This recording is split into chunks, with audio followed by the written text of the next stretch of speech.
మీ తండ్రి దేవుడైతే మీ క్రియలు ఎందుకు ఇలా తగలట్టాయి? నిజంగా మీ తండ్రి దేవుడే అయితే మీ క్రియలు బాగుండాలా వద్దా? బాగుండాలి కదా. మీ క్రియలు దేవుని క్రియలై ఉండాలి కదా.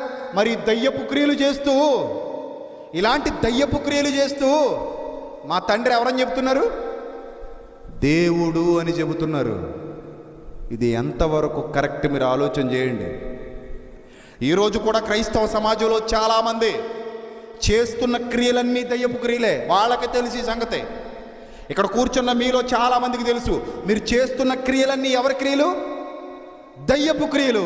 కానీ దేవుడు మాతోనే ఉన్నాడు, మాతో కలిసి ఉంటేనే పరలోకం, మాతో లేని వాళ్ళకి, మా సంస్థలో లేని వాళ్ళకి పరలోకమే లేదంటున్న పనికి మాలిన సన్నాసులు ఉన్నారు క్రైస్తవ సమాజంలో. వాళ్ళు చేస్తున్న క్రియలే క్రియలు, వాళ్ళు చేస్తున్న క్రియలే క్రియలు, దయ్యపు క్రియలు.